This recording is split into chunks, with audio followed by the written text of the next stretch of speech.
Olá, sejam todos bem-vindos de volta. Eu sou a Thaís Emanuele e está no ar o Ohana Podcast, um podcast que acolhe você e toda a sua família. E no episódio de hoje vamos abordar um assunto extremamente relevante: supervisão terapêutica na qualidade de vida dos autistas. E a minha convidada de hoje é minha amiga, a Chauana França. Gente, eu vou resumir o currículo dela, porque essa moça, ela trabalha há muitos anos já com autismo, então ela tem um currículo bem extenso. Mas a Chau, ela é psicóloga, neuropsicóloga, pós-graduada em ABA, mestre em ABA, e hoje ela está como supervisora aqui da Única Kids. Chau, seja muito bem-vinda. Obrigada. Estou muito feliz que você está aqui. Também, de verdade, foi uma honra estava muito com grande. saudade. E aí eu queria que você se apresentasse, falasse um pouquinho sobre você e como que você entrou no universo do autismo. Perfeito. Bom, meu nome é Chauana, como já foi dito.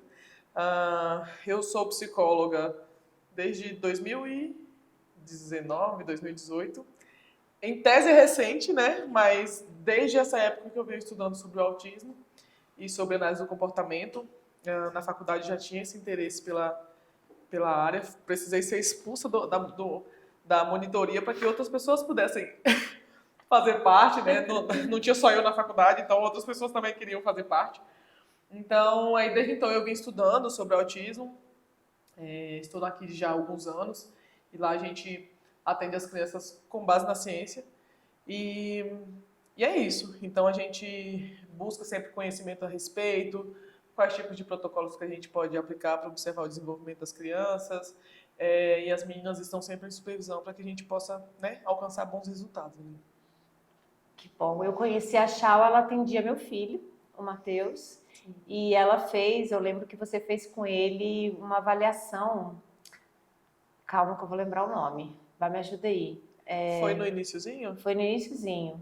Foi VibMap, será? VibMap, isso. Queria que você falasse um pouquinho, porque a Chau, ela era coordenadora, ela fazia atendimentos, inclusive o Matheus, ele pegava os bonecos de pelúcia que a Chau tinha na sala, a Mônica, por várias vezes ele levou pra minha casa. A Mônica mesmo. E a Chau fazia o atendimento dele, e depois ela foi para a coordenação e ela aplicou esse teste VibMap no Matheus. Aí eu queria que você falasse um pouquinho sobre. Perfeito. Bom, o VibMap é um dos protocolos, vamos dizer assim, um dos que a gente mais utiliza para avaliar o desenvolvimento da criança. Ele é muito mais focado em operantes verbais, então a gente observa tato, mando, aí eu vou explicar sobre isso um pouquinho para vocês, se a gente tiver um tempinho, mas vamos dizer que a criança está ali conosco há 1 ano, 2 anos, né? 2 anos, melhor dizendo. A gente vai começar a comparar o resultado de um protocolo, o resultado de uma aplicação para outra aplicação. Então, às vezes, a criança ela não desenvolveu tato tão bem no início, na primeira aplicação. Então, a gente vai estimular o desenvolvimento desse tato para que na próxima avaliação a gente já tenha um melhor resultado sobre aquilo. E pode acontecer que em algum período a criança adoeça, ou tenha um pouquinho mais de dificuldade porque quebrou rotina, enfim, tem muitas crianças que têm o caso de separação, de pai e mãe, e aquilo ali afeta um pouquinho da rotina, e aí pode ser que essa criança não apresente tanta evolução, e aí a gente precisa investigar o que está acontecendo, o que está por trás disso. Então, é basicamente um protocolo que a gente usa com muita frequência para ver como que está o desenvolvimento da criança, né? Se ela está realmente desenvolvendo aquilo ali, ou se a gente precisa, não está desenvolvendo, o que a gente precisa fazer.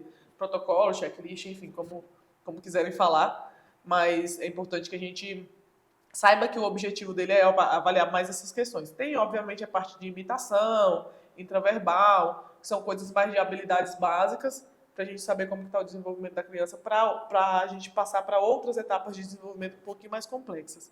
Então, basicamente, acho que foi esse que a gente aplicou no Matheus, acho que tem um tempinho já. Foi esse mesmo. Assim que ele entrou na clínica em 2020. Sim. E aí ele passou por essa supervisão sua, esses protocolos. E assim, eu venho percebido que ele vem evoluindo cada dia mais. E mais por questões mesmo pontuais, assim. Então, faz uma avaliação com ele.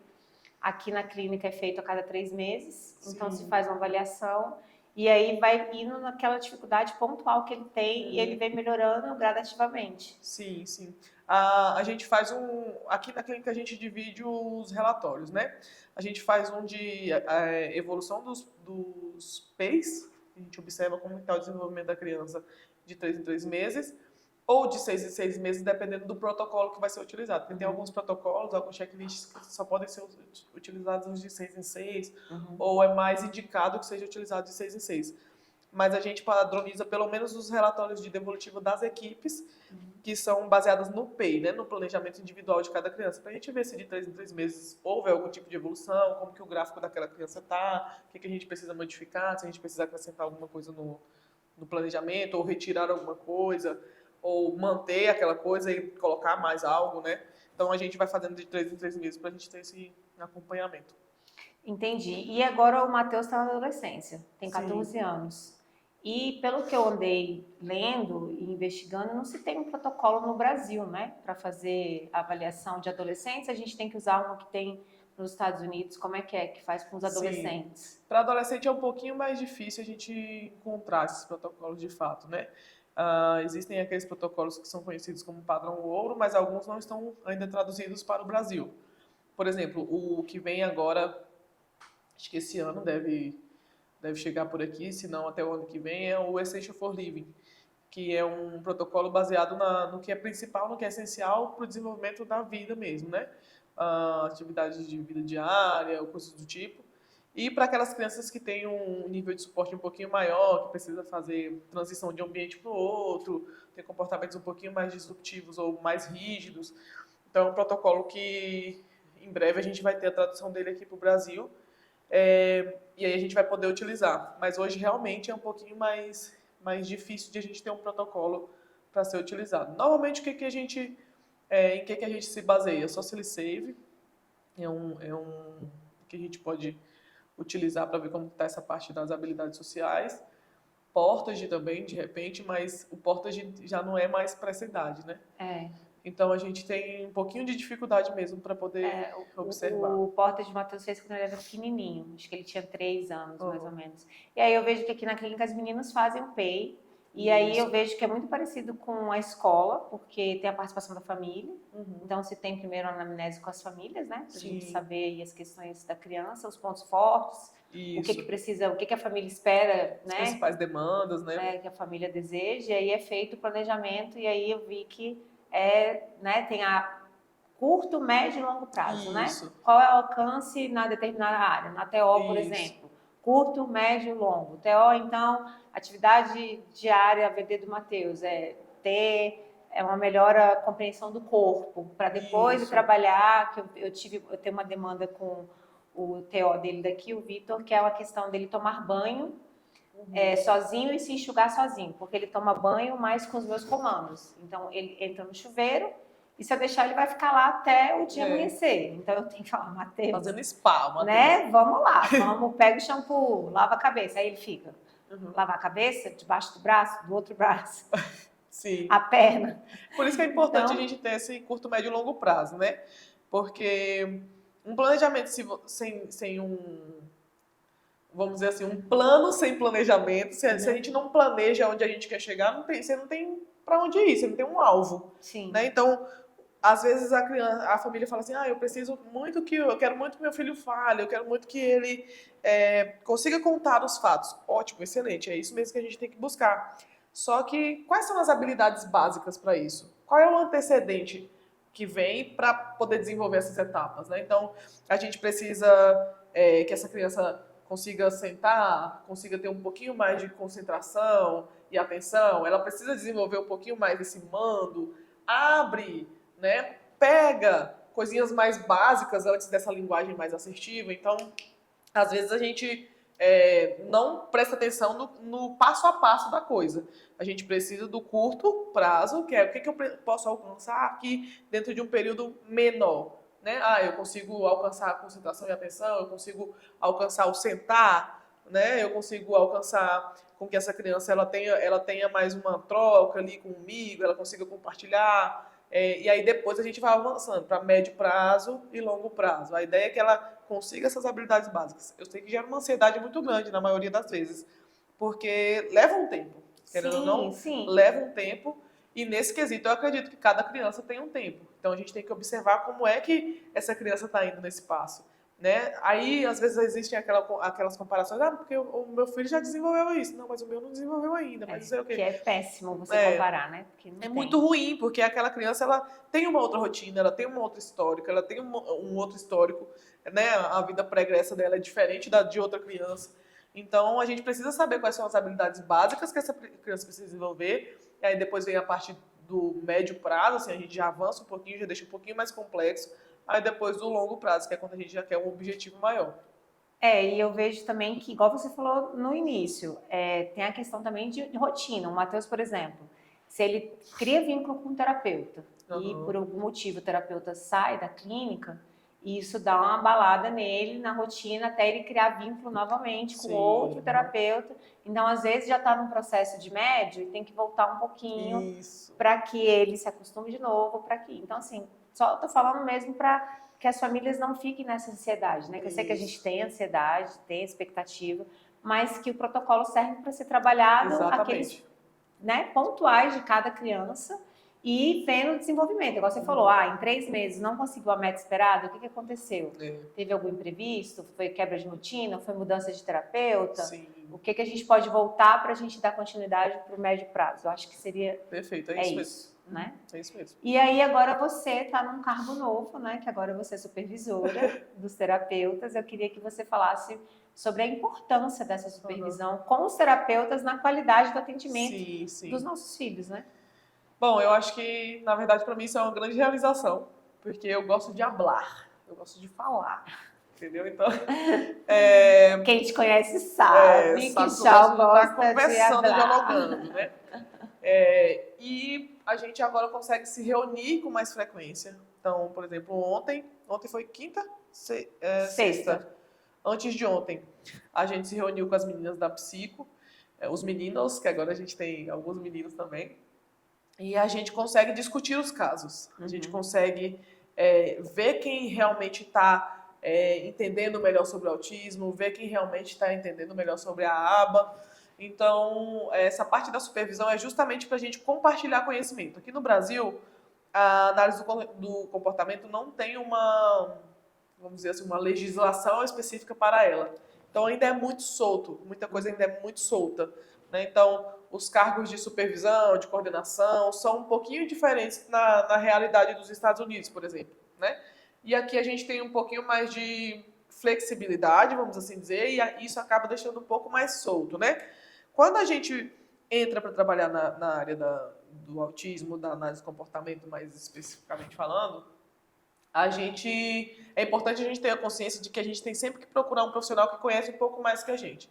Por exemplo, eu tenho uma supervisora que ela é incrível, hoje ela mora nos Estados Unidos, mas ela é brasileira e ela estava aqui recentemente, né? Morava aqui até pouco tempo. E ela tem um conhecimento vasto, assim, eu tenho um foco muito na área da gestão, a gente estava focando na análise do comportamento para a gestão e nos casos mais específicos. Então, quando eu tenho uma dúvida, eu corro para ela. Olha, eu preciso de ajuda nisso.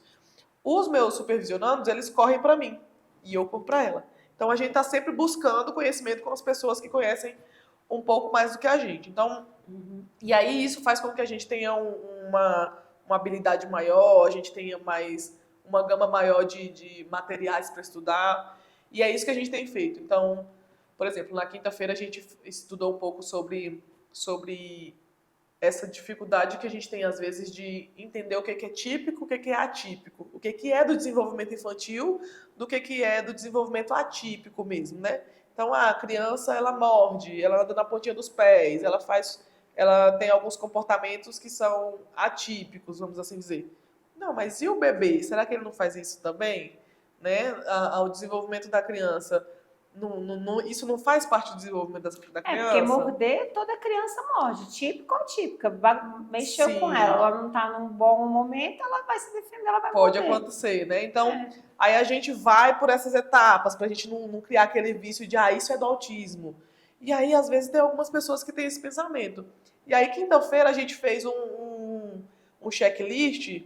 Falei, quem pegar uma criança e terminar esse checklist primeiro vai ganhar um brinde. Ixi, os meninos começaram, vamos, não sei o que. Isso motiva a equipe, né? Então, a supervisão, ela vai, para além do conhecimento, isso dá uma segurança também para os terapeutas e eles se sentem motivados a buscar mais conhecimento, a ir atrás de mais informações sobre. Então, a supervisão, ela vem com essa importância, sabe?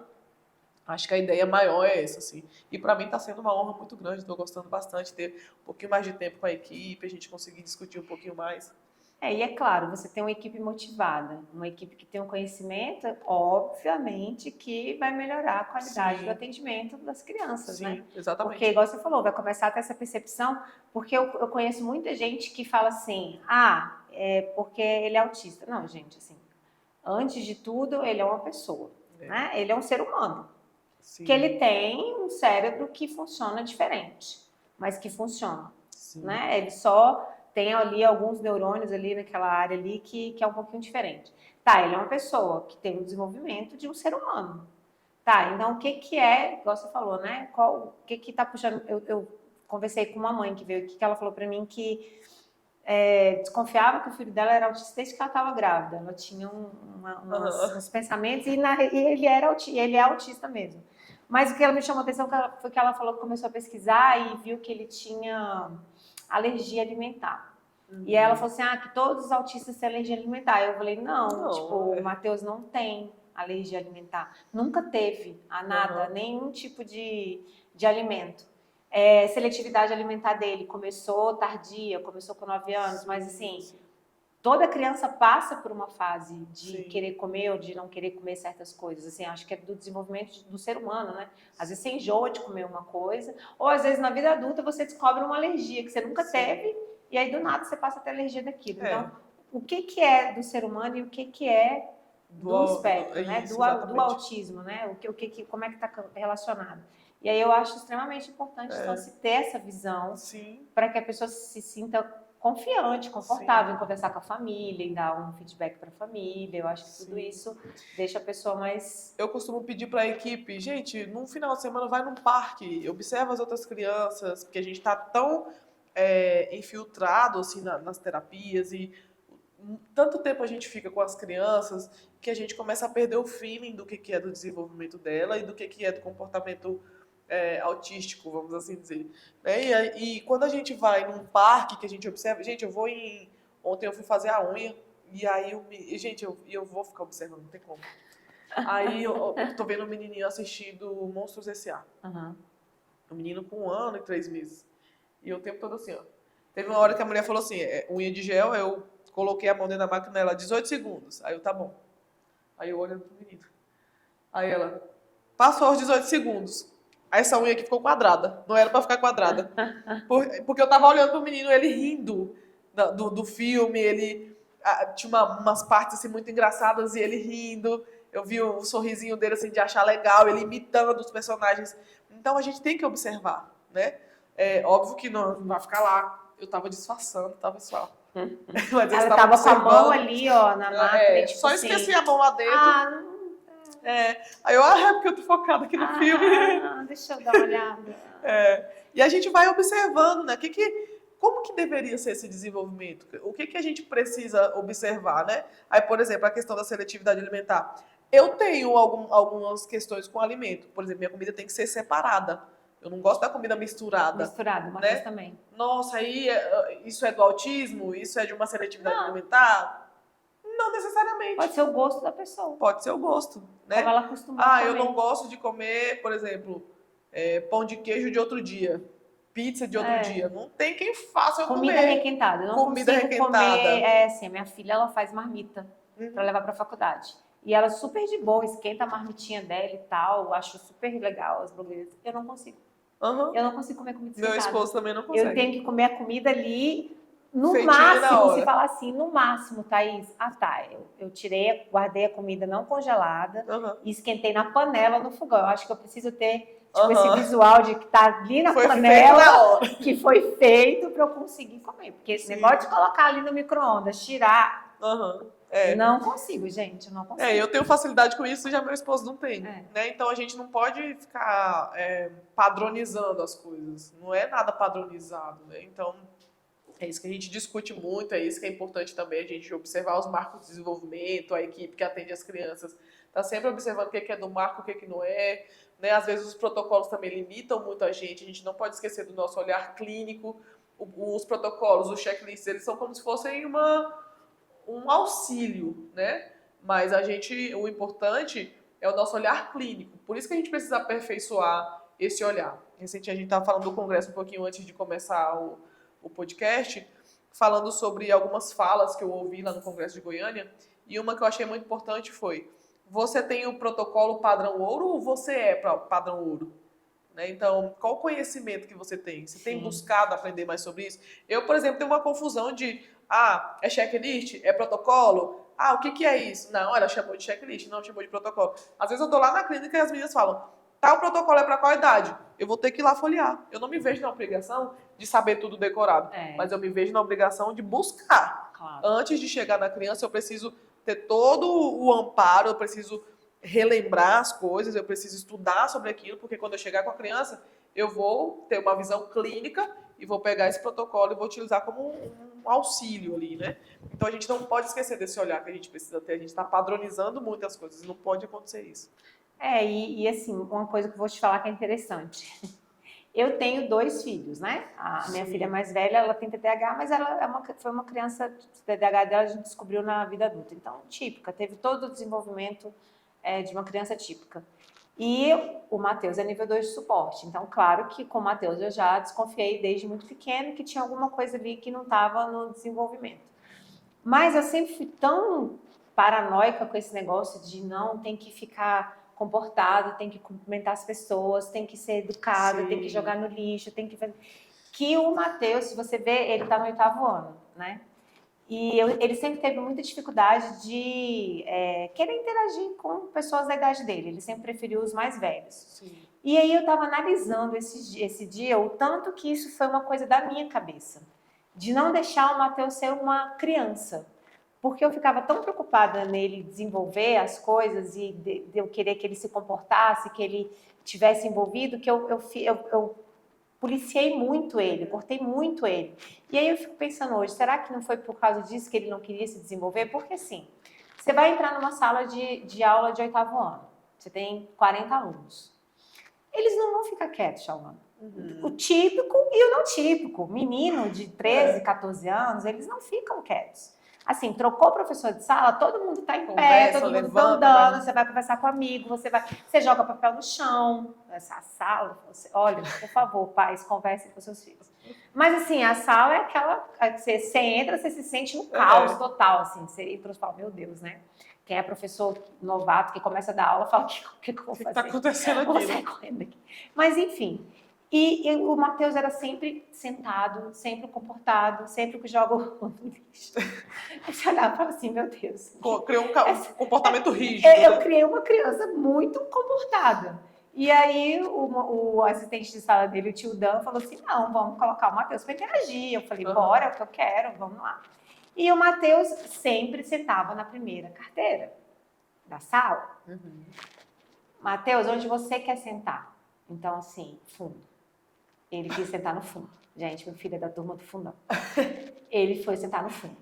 E os meninos que acolheram o Matheus são os meninos do fundão, da bagunça. Porque o Matheus é muito divertido, ele dá pulinhos, ele corre, ele tá sendo ele, né? Então, assim, pela primeira vez eu não estou policiando o adolescente que é o meu filho. Sim. Ele é um adolescente, então deixa ele vivenciar todas essas fases da adolescência. Então, os amiguinhos dele fazem aquele risquinho na sobrancelha. E ele chegou em casa pedindo, que eu achei assim o máximo, né? Então, assim, ele tá agora interagindo tanto e observando que ele quer ficar parecido com os meninos. Sim. Então, assim, o tanto que é importante você não ficar nessa paranoia de desenvolvimento, que tem que ser comportado, que tem que... Porque a gente não tá querendo robô. A gente está falando de seres humanos, que têm comportamentos que às vezes vão ser comportamentos mais agitados ou mais, né? Você tem que respeitar ali o que é a criança, sabe? Minha filha mais velha sempre foi muito quieta, mas é dela, né? Estabanada, total, mas quieta, é dela. Já o Matheus é super agitado, porque eu sou agitada, eu sou ligada no 520, eu era da turma do fundão. Eu não conseguia ficar sentada na cadeira também. E aí muito que lembrou, foi assim, poxa, por que eu tô fazendo isso com ele, né? Deixa ele ser ele. E aí o que tiver que ajustar, a gente vai ajustando. É isso. E aí, isso acontece muito com as meninas também, né? Por isso o diagnóstico um pouquinho mais tardio, ou às vezes nem o diagnóstico nem chega a ser feito. Por conta que, normalmente, a nossa cultura é de privar muito as meninas. Senta direito, Sim. não é assim que come. Ela Fala direito com... Ó, você é uma princesinha, fala direito com... Né? E aquilo ali vai se camuflando, que é o que a gente chama do masking. A gente vai começando a mascarar. Eu lembro de um relato, eu nunca vou esquecer disso. Eu estava conversando com uma mulher autista, e ela disse... sempre me perguntaram, por que eu não... não, você não é autista, você faz contato visual? Aí ela disse, tchau, mas eu estudei sobre como fazer contato visual. Porque diziam que se você não olha no olho da pessoa é porque você está mentindo.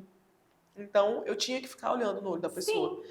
Então, ela faz muito contato visual, ela conversa o tempo todo olhando Você acaba absorvendo o comportamento de outra pessoa, ou seja, você não consegue se conhecer, se identificar, porque você observa no outro como ele se veste, como que ele se comporta, o que ele está fazendo para você ser aceita socialmente. Sim, exatamente. Né? E nem eu não sou muito fã de contato visual, né? Então a gente não pode, de novo, a gente não pode padronizar as porque coisas. não é. O Matheus, ele não é fã, mas ele foi ensinado. Isso aí é um ensino. Ele vira o rosto da gente. Fala assim, Matheus, na hora. E ele foi, né, tão treinado essa questão de olhar, porque, de novo, tudo coisa da cabeça de mãe, né? Que quer, porque quer, porque quer. Tá, então eu treinei o olhar do menino. Hoje, quando ele vem falar uma coisa comigo que eu tô afim, eu tô cansado, eu tô fazendo alguma coisa, ele vira o meu rosto... Olha pra mim, mãe. Aí eu olho, aí... É isso. Né? Tipo assim, você me ensinou um negócio você não tá olhando, e agora você não tá me olhando? Como assim? Exatamente. Ele faz isso pra gente também, tá? Por que você não tá me olhando? Você não tá me dando bola? É isso. E tá tudo bem, a gente ensina isso porque a nossa sociedade é assim, né? A nossa cultura é essa. Então, não é um erro do pai ou da mãe forçar certos comportamentos sociais. É um problema geral, porque a gente, todo mundo aprende que tem que ser assim. Por exemplo, se eu estivesse fazendo esse podcast aqui assim, nossa, por que ela tá desse jeito na mesa? A gente tem que ter postura, não sei o quê. Então, isso é socialmente aceito, isso não. Né? Então, a gente fica nesse limbo de, será que pode, será que não pode? E eu estava conversando, antes da gente começar também o podcast, sobre essa questão de amigo, né? Que socialmente, por exemplo, eu vou falar da Chau. A Chau, socialmente, ela é uma amiga minha, né? A gente se conhece tem muito tempo aqui da clínica, sim, a gente é parceira, mas a gente não tem uma intimidade, né? Assim, de frequentar a casa uma da outra e tal. Então, são diferenças aí que a gente, né, poderia colocar, uma colega minha, uma amiga que frequenta a minha casa, que a gente pode contar, se você, né, já me falaram isso uma vez até hoje, foi falado isso, uma pessoa falou para mim. Se você colocar na sua mão e contar, se você tiver mais amigos do que a quantidade de dedos das suas mãos, tem alguma coisa errada aí. Sim. Né? Porque aí você está misturando o social, né? Sim, que quem é de fato amigo, que frequenta a sua casa, a sua vida, que está ali, né, para te dar uma rede de apoio, enfim. E quem é colega, né? Então, assim, qual que é a diferença? Eu conheço, é colega, né, um amigo, aí a gente fala que é amigo. Porque aí você tem essa pressão de que, ainda mais aqui no nosso país, né? Eu tenho que ter amigo aos 14, 15, 16 anos, que é o auge aí da adolescência, que os meninos estão saindo do Fundamental 2 e indo para o ensino médio. Então, eu tenho que ter amigo. Se eu não tiver amigo, tá errado. Eu tenho que ter um namorado. Porque se eu não tiver um namorado, tá errado. Eu tenho que me casar com 20 e poucos e ter minha vida profissional toda estabilizada antes dos 30. Sim. Gente, é uma pressão muito louca que você dá para as pessoas que são diferentes, que têm pensamentos diferentes, que têm, né, vidas diferentes. Exatamente. Você pressionar aquela pessoa que antes dos 30 ela tem que estar casada e tem que estar com filho. É isso. Aí vem o autismo e quebra todo esse padrão e ensina a gente que não precisa ser assim. Não, porque, né, as pessoas vão se desenvolvendo na medida. O meu filho tem 14 anos, ele não namora. E tá certo, eles não têm maturidade para isso. Né, fica forçando os meninos a querer fazer uma coisa que não é para a idade. E acaba gerando sofrimento, acaba gerando outras questões de saúde mental que a gente tanto vê com esses meninos aí com crise de ansiedade. Eu preciso passar no vestibular com 17 anos. Se eu não passar com 17, é o fim, eu vou morrer, tá acabado para mim. Gente... eu preciso entrar numa faculdade. Não necessariamente. Você tem 17 anos, você tem 17 anos, você tá no auge da sua juventude. atitude. Sim. Pelo amor de Deus, calma, respira. E aí acabam que esses jovens entram em algum curso que não gosta, aí chega lá pra frente, acaba, né, desistindo, Sim. aí vê que errou, que perdeu tempo, que poderia... Por quê? Porque não estava preparado para aquilo naquele momento. Porque se tem essa pressão social de que tem que fazer tudo rápido, tudo dentro do prazo. Ah, porque se eu não tiver filhos até os 35 anos, depois eu não vou poder mais ser filho. Gente, hoje eu sou assim, tá? Depois de muita terapia, por favor, quem está me ouvindo, saibam que eu faço terapia. Meu terapeuta deve estar me ouvindo. Muita terapia, eu tenho essa consciência de que respira. Tá tudo bem. Cada coisa vai... Tem aquela clichê de falar, viva um dia de cada vez. Gente, é difícil pra caramba. Eu tento viver um dia de cada vez, mas às vezes eu não consigo. A ansiedade me consome. Sim. E aí eu atropelo algumas coisas. Mas aí quando a ansiedade está me consumindo, eu falo, opa, sim, calma, vamos respirar, vai dar certo, vamos seguir, que bonitinho, que vai vir evolução, vai vir o desenvolvimento. Você que está assistindo, que seu filho está aí, e o terapeuta às vezes falou assim, ó, daqui 6 meses você acha que é muito? Vai ver que em 6 meses nem vai ter atingido aquela meta por uma questão de outras coisas, mas que ele vai estar entendendo e absorvendo aquilo, vai, porque eu vou te dar o exemplo do Matheus quando ele foi desfraldar. Eu usei todas as técnicas do mundo pro Matheus desfraldar. Todas, gente, todas. Eu enfeitei banheiro, eu comprei coisa divertida que tocava música, tudo. Coloquei contato visual, porque o Matheus, na época, ele não era verbal, então mostrei os passo a passo, tudo. Nada deu certo. Falei, gente, olhei pro meu marido e falei assim, ó, a gente vai ter que comprar a fralda GG, sei lá que tamanho, porque o menino tá crescendo, ele tirou a fralda com quase 5 anos. Aí eu falei assim, quer saber? Não tem o que fazer, já fiz tudo. E um dia a criatura acorda, puxa a minha mão, tira a fralda, dá na minha mão e não deixa mais eu colocar a fralda nele. E daí ele nunca mais usou fralda. O que você me diz disso? Ele estava ou não estava aprendendo?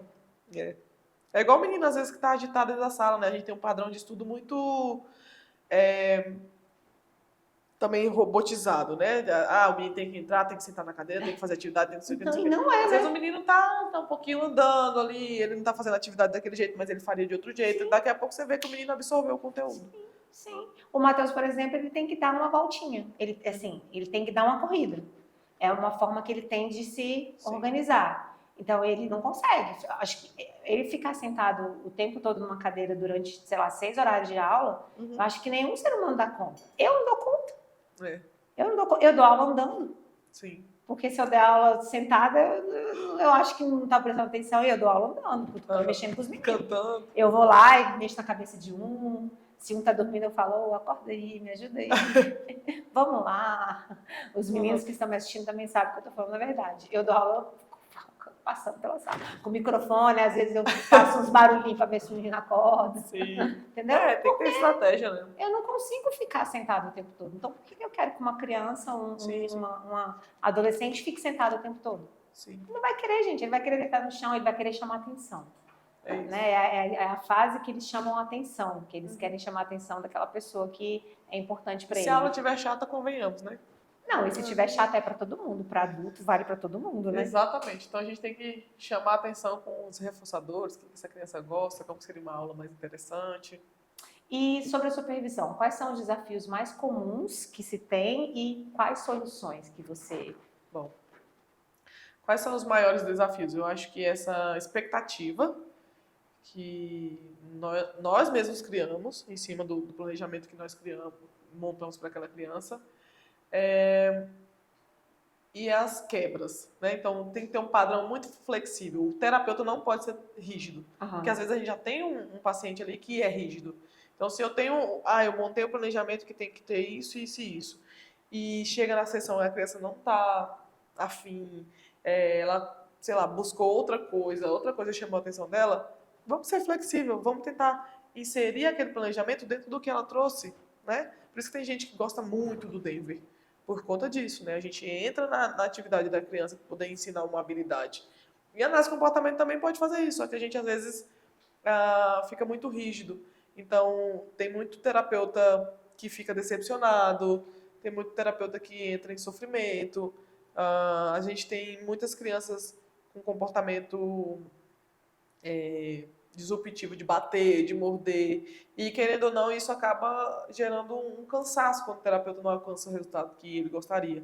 E aí a gente precisa remoldar ali aquele planejamento, ver outras habilidades, ver o que poderia ser feito, de repente parar tudo que todas as áreas estão fazendo para todo mundo trabalhar exatamente a mesma coisa, até a gente reduzir aquele comportamento disruptivo e começar a inserir um comportamento mais assertivo, ou um planejamento, ou retornar de novo com o planejamento. Então eu acho que essa parte da flexibilidade e das frustrações é uma das partes mais difíceis assim da supervisão, sabe?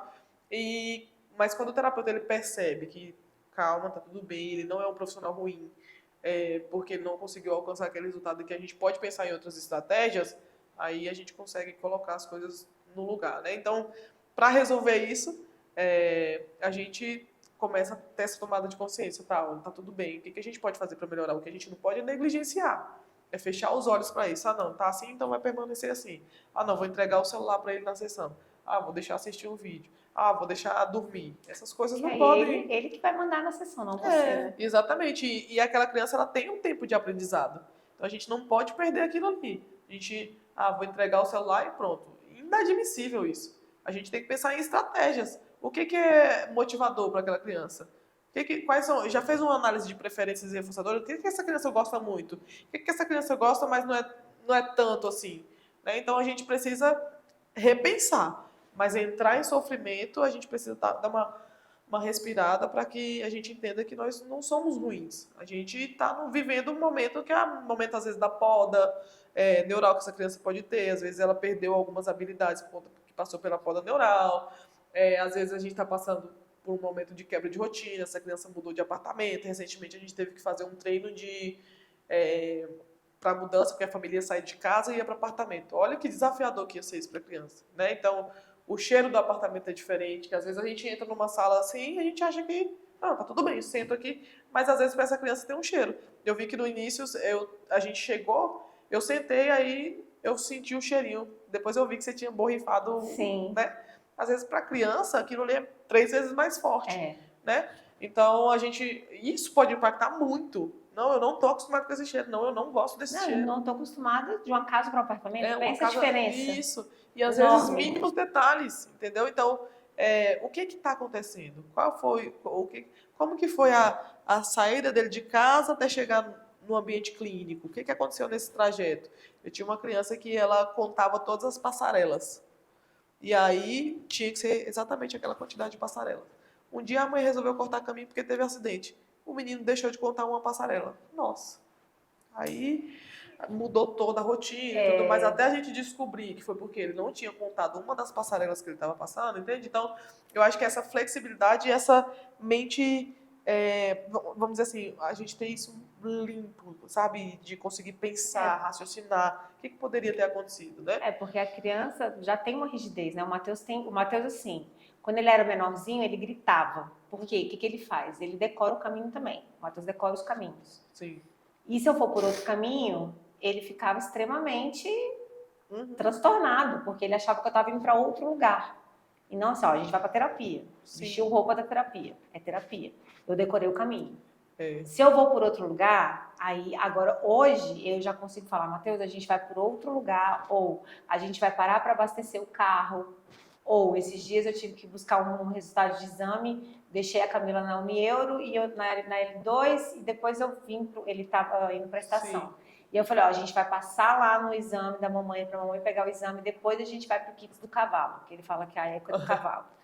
E ele aceitou super bem, porque agora, mas eu tenho que explicar para ele o porquê que eu estou desviando do caminho, porque ele de fato ele decora. Sim. E se não for por aquele caminho, sim. Né, ele vai se desorganizar. Essa questão que você falou do reforçador, eu acho extremamente importante. E que também dizer para os terapeutas que está tudo bem, assim, uma vez ou outra a criança está muito desregulada. No caso do Matheus que se atende, você sabe que é escrever, né? Então, o reforçador do Matheus é a coisa que eu falo assim, do meu filho, é a coisa mais simples do mundo. É um papel e uma caneta. Deixa com ele o papel e uma caneta, que é o reforçador dele, que ele vai começar a escrever, né? E aí isso com vocês foi trabalhado com ele, foi tirando aos poucos, poucos. Hoje você acredita que quase não utiliza o reforçador? E antes era tudo, né? Não, antes era o tempo todo. Ele escrevia na parede, tudo. Com giz, você lembra lá? Sim. Quando ele era do Altins, lá na outra, que ele escreveu lá no mural de giz. No mural todinho, peixonauta.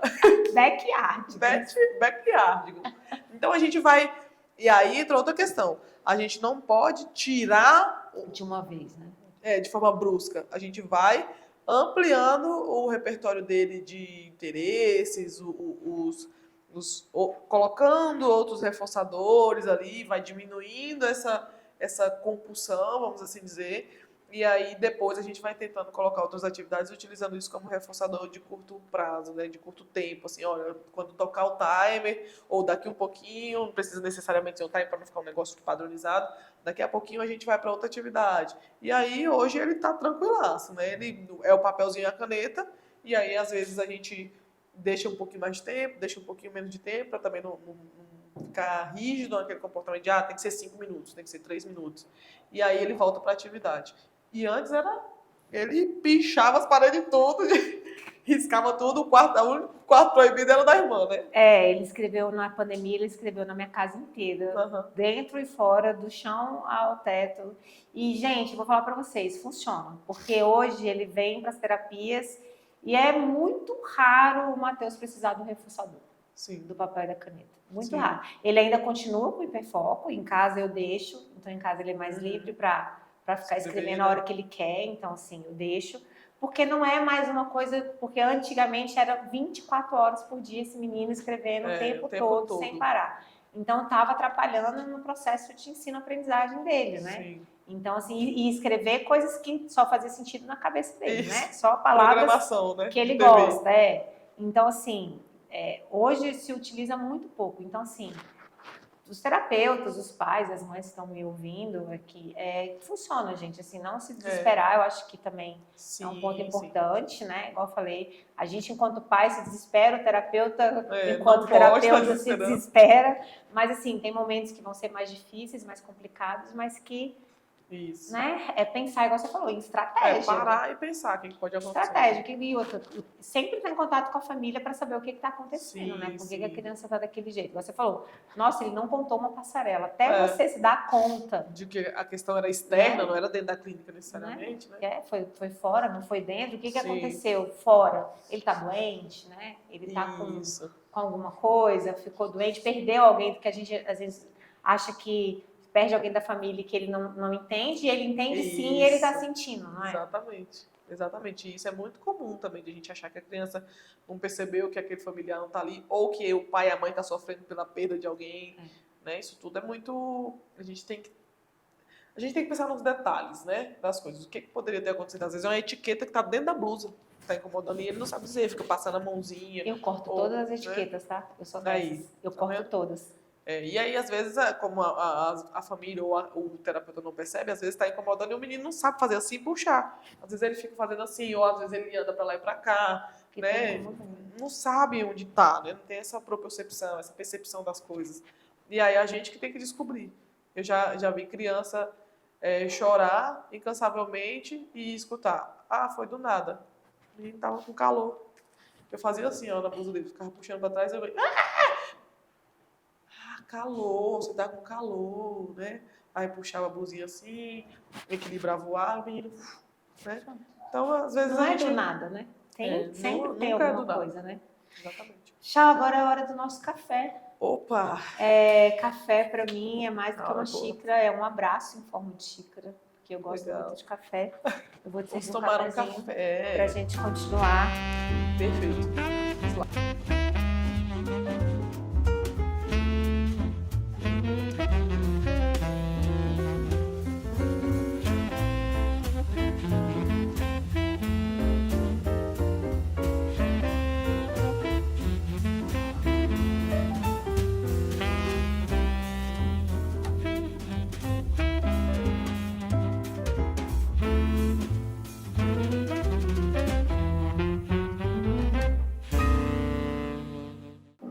Vamos brindar, porque a gente brinda com café. Arrasou. Chau. E a gente sabe que, segundo aí a DSM-5, né? O CID agora mudou, né? Do autismo. Ainda se usa o CID-10, né? Sim, O F.84. mudou para E agora mudou para 6A02. Qual é a importância, qual a diferença, o que significa aí pro... Algumas coisinhas mudaram, né? Por exemplo, a síndrome de Asperger, enfim, já não existe mais, né? A gente não utiliza mais esse termo, até porque remete a uma coisa mais preconceituosa, assim. Sim. Então, a gente deixou tudo em níveis, né? Nível 1, nível 2, nível 3 de suporte. Então, quem era considerado com síndrome de Asperger hoje é nível 1 de suporte, vamos assim dizer, né? E foram divididos em níveis de suporte, não necessariamente em leve, moderado, É isso que eu ia te perguntar, severo. não necessariamente, porque todo mundo fica com nível 1 achando que é leve, não tem nada de leve. Exatamente. É só a família que tem que saber, né? Exatamente. Ontem mesmo a mãe falou, Chau, você pode falar um pouquinho sobre nível de suporte no Instagram? Porque o meu filho, ele foi diagnosticado e ele tá com tantas questões sensoriais, ele tá com uma dificuldade muito grande quando a gente liga o liquidificador e ele tem umas falas assim que estão deixando a família bem emotiva, né? Então não tem esse negócio de leve, né? E às vezes a gente confunde também, o nível 2 de suporte, ele não fala. Como que é isso, né? Então, gente, não é igual para todo mundo. Não é. Né? Não é São igual para todo pessoas, mundo. né? Lembra? São pessoas. Exatamente. Então a gente tem a diferentes. dificuldade com os interesses restritos, atraso na linguagem, ou dificuldade com a linguagem. Atraso na linguagem não é necessariamente não falar. Às vezes é conseguir expressar alguma coisa, falar de uma forma sequenciada, né? E a questão das habilidades sociais, das dificuldades sociais. Então, o CID-11 ele deixou mais limpo, né? Tirou aquele monte de informação que as pessoas acabavam ficando mais confundidas e deixava isso muito estereotipado. E agora está, né, um pouquinho mais limpo, vamos assim dizer. Mas também, gente, esse negócio de fulano falou que é severo, nossa, vamos crucificar fulano. Tá todo mundo aprendendo, né? O que a gente pode ensinar para essa pessoa sobre o que seria severo, o que são os níveis? Ao invés de a gente ficar lá crucificando a pessoa, vamos ensinar para ela como que seria. Porque o crucificar, o apedrejar não vai adiantar de nada. Você vai apenas destruir o psicológico de mais uma pessoa. Né? E até porque até no meio médico ainda se utiliza o CID-10, né? Ainda tem médicos que ainda não estão até a gente, porque se a gente coloca F8, 6A02 no relatório, às vezes a família não sabe o que é isso. Então a gente coloca CID-10, F84, CID-11, 6A02. Até todo mundo se acostumar. Porque ainda está numa transição, não é isso? Porque sim. Isso é muito recente, né? É muito recente, exatamente. E sobre o MChat, o que você tem para falar? Gente, o MChat, ele é muito importante para rastreio. Né? O que é rastrear? É a gente levantar uma suspeita de algo ou a gente tentar nortear o profissional, o pai, para algo. Né? Então, o MChat ele tem algumas questões que o médico pode utilizar na hora do atendimento dele, o professor pode utilizar também. E a partir dali a gente cria um relatório, a gente monta um relatório ou a gente dá um retorno para a família sobre os resultados. Né? Olha, a gente viu aqui que ele tem alguns comportamentos que são característicos do autismo. Vamos fazer uma avaliação um pouquinho mais aprofundada? Olha, eu não vi nenhuma característica do autismo com base no MChat, tá? Depois a gente pode fazer uma avaliação melhor, uma análise clínica, de novo, uma análise clínica, observar a criança. Às vezes me preocupa uma criança que entra num consultório, fica 15 minutos ali com aquele profissional, não tem autismo. Ou então, tem autismo. 15 minutos? Né? E já aconteceu, já vi algumas famílias contando assim, foi rapidinho ali, na hora ele fala, tem isso, ponto. Ou, não tem como a gente ver, não sei o que, tá, mas aplica um checklist, um protocolo ali rapidinho, dá um norte para essa família do que pode ser feito.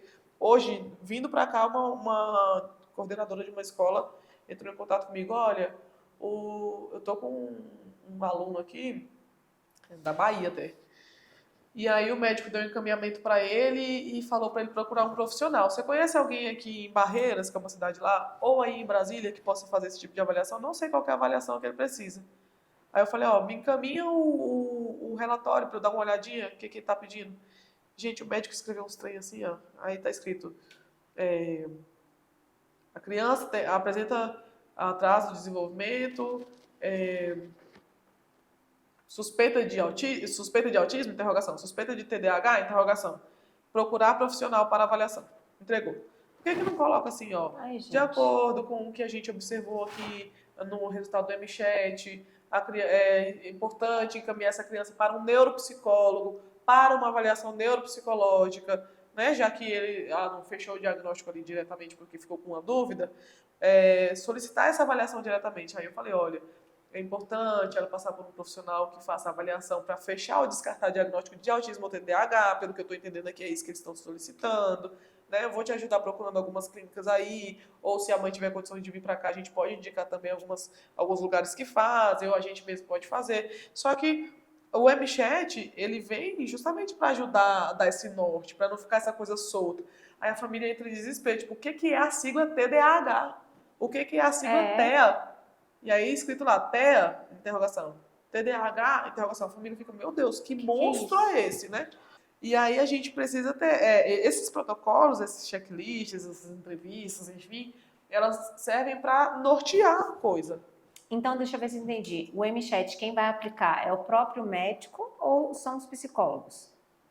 Pode ser o próprio médico, pode ser o psicólogo, pode ser um profissional da área da educação. O menino está na escola, certo?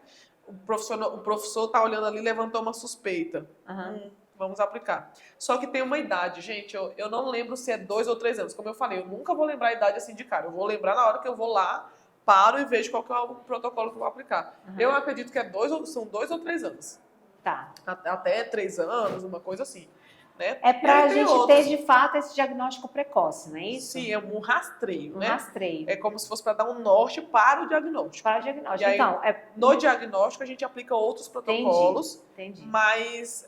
quando você tem muita desconfiança, você aplica para você saber se aquilo ali faz sentido. Isso. E aí você faz um encaminhamento para avaliação neuropsicológica ou para um psiquiatra para poder avaliar a situação. Exatamente.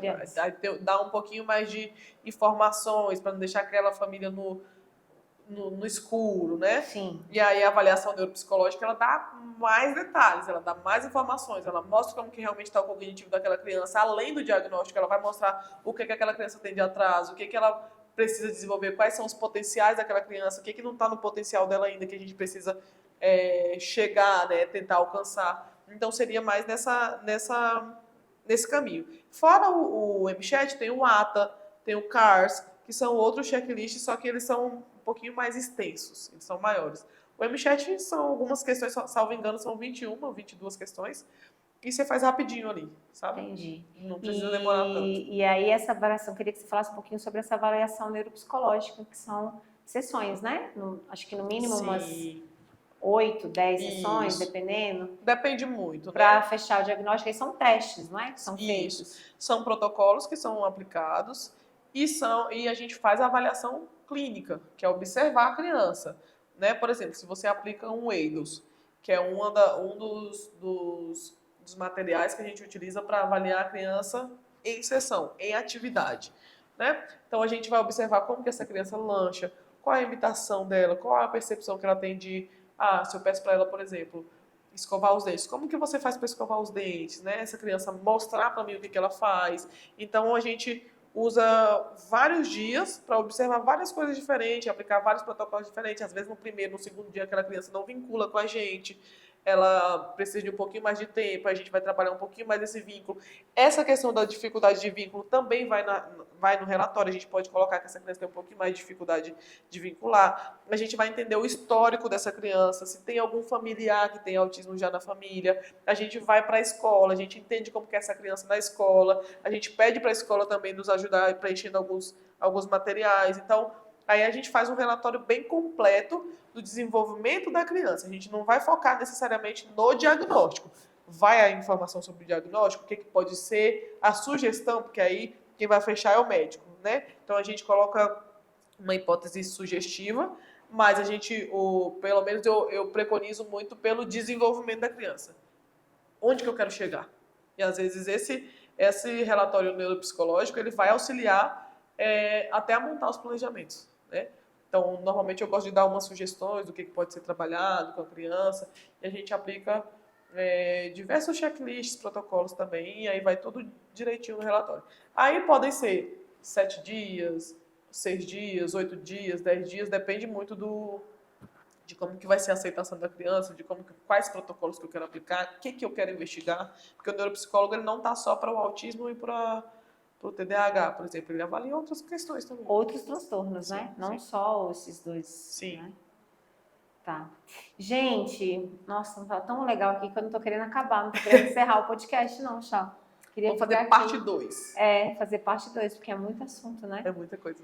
Mas eu queria que você falasse, assim, pra gente encerrar, quais são os impactos, assim, no atendimento terapêutico quando aquele terapeuta tem uma supervisão. Porque a gente sabe que a maioria aqui no Brasil, infelizmente, dos terapeutas não tem supervisão. E tem que ter, né? Ele tem. Sim. Pelo menos assim, o meu terapeuta, o meu psicólogo, ele faz supervisão com outro psicólogo. Isso. Porque, né, para ele conseguir atender os pacientes dele, ele precisa de ter uma supervisão. Sim. Então, eu queria que você falasse, né, no geral, assim, quais os benefícios que se tem quando o terapeuta tem essa supervisão, tem esse apoio que você falou que é tão necessário. Eu vou falar de uma forma muito simples, assim, com uma linguagem bem tranquila, porque eu acho que é o meu pensamento, tá, gente? Não é uma coisa que está escrita, não tem uma lei sobre isso, mas eu acho que é o que é mais importante, eu reconhecer que eu não conheço tudo, que eu não sei de tudo, né? Então, quando eu busco um profissional para me auxiliar, eu busco mais conhecimento. E a gente nunca vai parar de estudar. Nunca. Então, se eu tenho uma criança que ela tem uma demanda por exemplo, ela tem uma demanda de andar de carro porque ela fica puxando o volante, o negócio lá, do meio, assim, que passa a marcha. Que passa a marcha. O câmbio. O câmbio. É a pessoa que entende de carros. A pessoa está muito aqui entendida. com vocês, muito entendida. Se a criança fica puxando esse câmbio, o que eu posso fazer? Eu já tive essa situação da responsável falar assim, não saio de carro com meu filho porque ele fica puxando o tempo todo. O cinto não é o suficiente para ele. Eu corro para minha supervisora e ela fala, Chau, tem isso que pode ser feito. Às vezes você não imagina, né? Então o profissional, ele precisa buscar conhecimento. É obrigatório? Não é obrigatório, gente. Não tem uma regra. Tem que ter. Mas se você quer ser um profissional de excelência, se você quer ser um profissional padrão ouro, você precisa buscar uma pessoa que tem um pouquinho mais de conhecimento que você. Né? Então, eu pego o meu supervisionando, escuto o que ele tem de potencialidades, elevo isso, escuto o que ele tem de dificuldades, vou auxiliar ele a buscar conhecimento para que ele consiga ter um desenvolvimento bacana nas sessões. Uma coisa que eu escuto muito das minhas supervisionadas, principalmente de outros estados, eu tenho gente de Sergipe, tenho gente da Bahia, elas falam que se sentem mais seguras e mais respaldadas em ter alguém para auxiliar, sabe?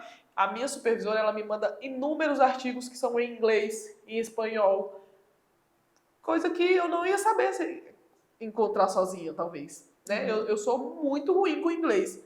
O Dr. Sérgio, ele puxa muito no meu pé. Chauana, não vai fazer inglês, não sei o quê.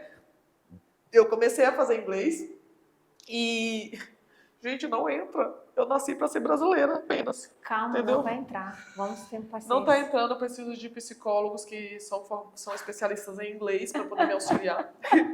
Sabe, eu vou te dar uma dica depois do inglês. Deixa você terminar sua fala. E aí fui pro espanhol, né? Então eu busco muito material em espanhol, faço muito curso em espanhol, porque isso me auxilia muito.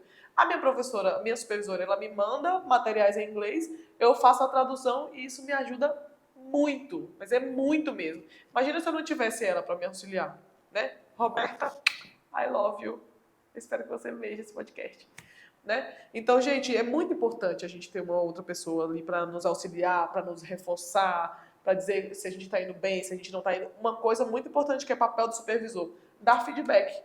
Então, eu dou feedback sobre como essa pessoa está indo, sobre o que ela precisa melhorar, sobre... a gente tem um protocolo de aplicação de feedback. Existe esse protocolo já feito para a gente avaliar esse profissional, como que ele está indo, se ele está indo bem ou coisas do tipo. Né? E existe também a possibilidade de ele me avaliar.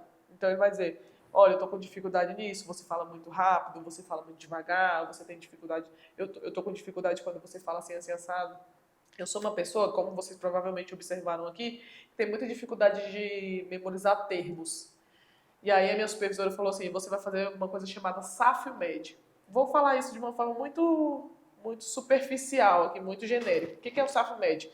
É você pegar o termo e o conceito, memorizar o termo, memorizar o conceito e tentar falar isso em um determinado tempo. E aí daqui a pouco você vai deixando isso um pouquinho mais complexo. Aí eu vou tentando memorizar. O que significa VibMap? Qual que é o conceito disso? Entendeu? Então eu vou... E aí ela foi me auxiliando a memorizar alguns conceitos. Então todos nós temos uma dificuldade. Todos nós somos muito bons em algumas coisas, e temos muitas dificuldades em outras coisas. E tá tudo bem a gente reconhecer isso. O grande problema é quando a gente acha que é bom em tudo e a gente prejudica a principal vítima, né? O principal prejudicado é aquela paciente ali, aquele paciente que você está atendendo. Agora eu quero a dica. A dica é o seguinte, eu também estou fazendo mestrado, né, em educação, e eu também, minha orientadora me manda inúmeros artigos em inglês, porque os Estados Unidos é o país que se tem maior índice de pesquisa, né, sobre autismo no mundo, é produzido nos Estados Unidos. Então, o material que sai ao todo tempo, os artigos, a maioria deles estão em inglês. E aí eu falei para minha filha, eu não tenho tempo para fazer um cursinho de inglês, porque eu não tenho tempo mesmo. E eu preciso aprender inglês, me ajuda. Aí ela falou assim, mãe, você tem que ficar imersa na língua. Eu falei, como é ficar imersa? Netflix. Assistir alguma série que você gosta muito.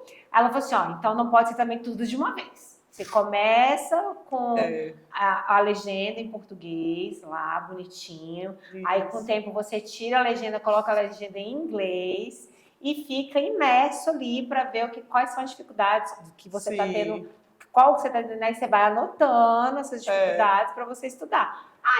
E ela aprendeu, e a bichinha, ela é fluente. Bilíngue. E ela é bilíngue, e ela nunca fez cursinho de inglês. Teve inglês na escola normal, de quando... Porque ela faz medicina, e na medicina também tem muito artigo em inglês. Sim. E aí a bichinha ela é fluente, ela consegue conversar, bater papo, escrever. Eu falei, eu vou tentar nas férias, vamos fazer um compromisso, 21 dias, tem aqueles planos. Tem tipo 21 dias para você ficar com o corpo sarado. A gente vai fazer 21 dias para aprender inglês. Isso, bora, e depois a gente conta aqui se deu certo. Eu gosto muito de fazer isso com Grey's Anatomy. Eu costumo dizer que se Grey's Anatomy fosse um DVD que eu tenho em casa, ele já estaria furado. Né? Então eu também já assisti várias vezes Grey's Anatomy. Mas a minha especial é Gilmore Girls. E aí, depois. Eu já assisti 500 vezes com a Camila, só que tem um problema, para quem assiste, quem é fã de Gilmore Girls, sabe que a Lorelai fala muito rápido. Então aí eu falei, não vou dar conta de fazer essa imersão com Gilmore Girls. Mas Sex and the City, uma série que eu gosto muito, eu vou tentar fazer a imersão e combinar aqui com o pessoal. Gente, então é isso. Tchau, eu queria te agradecer assim, imensamente. Você é uma pessoa que... chega com astral, que você anima, a gente não consegue ficar triste perto de você, você sempre tá pra cima, sempre tá alto astral, sempre tá alegrando o ambiente, você é incrível, eu queria muito agradecer a sua presença, você vai vir de novo, com certeza, porque a gente tem muito papo para conversar. E pessoal, é isso, eu tô encerrando por aqui, não esqueça de compartilhar as nossas redes sociais, @OhanaPodcast, @UnicaKit, tchau. @m.emorizar. Isso.